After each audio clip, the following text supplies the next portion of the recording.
السلام عليكم ورحمة الله وبركاته. أهلا وسهلا بكم متابعاتي الغاليات في كل مكان. شرفتوني ونورتوني من كل مكان في الدنيا على قناتي حلو حادق مع خديجة. النهاردة إن شاء الله فيديو مختلف عن باقي فيديوهاتي على القناة. الفيديو بتاعي النهاردة هو ريفيو عن الهاند بلندر بتاعي. اتطلب مني ايه هو نوعه، وهل هو عملي ولا لا، وهل يغني عن الخلاط ولا لا. فانا جيت لكم في الفيديو دوت اوضح لكم نوع الهاند بلندر، وهل يغني عن الخلاط ولا لا، وهل هو عملي ولا لا. اولا هو نوعه نوفيل، الهاند بلندر نوعه نوفيل ممتاز بصراحة. هو عملي جدا جدا جدا وغنيني عن الخلاط. انا شغالة بيه بقالي اكتر من سنتين ومستغنية بيه عن الخلاط. ممتاز. هو اهم حاجة ان انت تجيبيه ان انت تجيبيه قوي، نوع يكون كويس ويكون قوي. انا الهاند بلندر قوته هو 800 واط زي ما واضح قدام حضراتكم.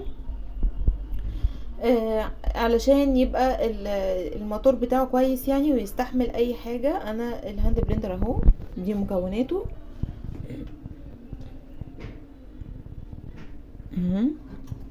زي ما هو موضح كده قدام حضراتكم.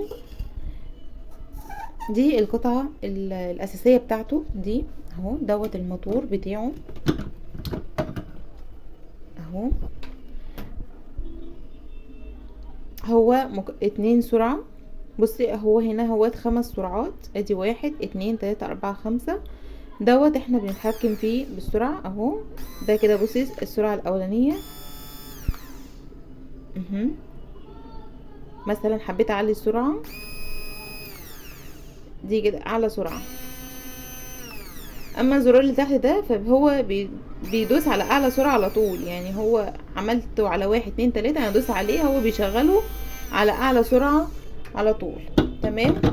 ديت الكبة بتاعته او المفرمة، هي ممتازة. انا فرمت فيها لحمة، فرمتها كويس جدا والحمد لله يعني ما حصلهاش اي حاجة وشغالة عليها دايما.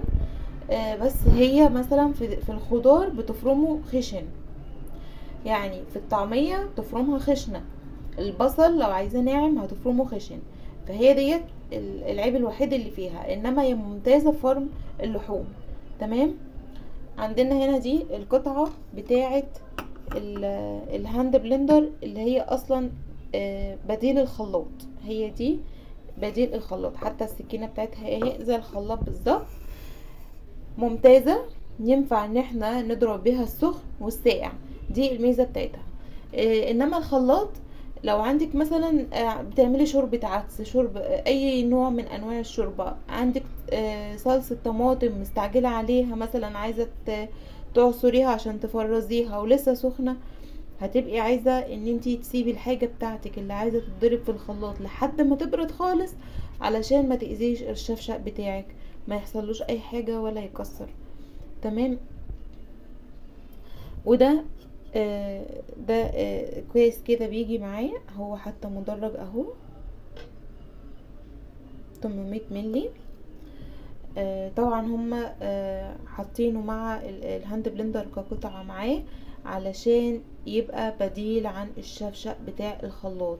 اقدر ان انا احط مثلا هنا العصير، احط هنا الفاكهة بتاعتي، احط هنا الطماطم، احط عليها المية، وبالقطعة دي اركبها هنا في اركبها هنا في الموتور. هو ده الهاند بلندر، اركبها في الموتور بتاعها ده. تمام. وابتدي ان انا اضرب هنا، هوريها لكم دلوقتي اهو. انا كده ركبته، ركبت الموتور في الهاند بلندر اهو. ده كده اعلى سرعة اهو. نبتدي بقى ان احنا نحط العصير ونضربه هنا بكل سهولة، ومش هنحتاج ان احنا يعني لو ما فيش حاجة مش عايزين نوسخ شفشق كبير او كده، فهنضرب هنا في الدورة المخصص بيه. تمام.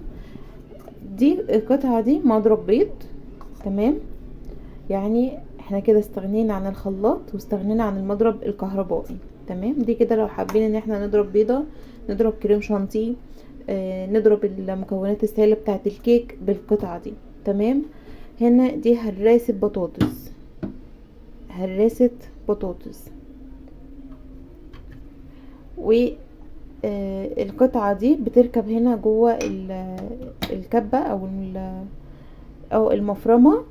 ونحط عليها السلاح ده. السلاح ده هو عبارة عن دي كده بتقطع بطاطس، بتقطع خضار يعني. حابين ان احنا نقطع خيار، نقطع بطاطس ونعمل صينية بطاطس، نقطع اي حاجة نقطعها دواير هتقطعها. زي الشيبسي بس هي واسع، يعني هي واسعة عن الشيبسي، ما تنفعش نعمل بيها شيبسي لانها واسعة اوي. وهنا من الناحية دي مبشرة تمام برضو ممتازة، بتبشر كويس وبتقطع كويس، وبصراحة ممتاز. فانا برشحه بشدة. اي واحدة عايزة تشتري هاند بلندر ومش عارفة تختار نوع ايه، نوفيل كويس معايا بقاله اكتر من سنتين، الحمد لله ما شفتش فيه غلطة.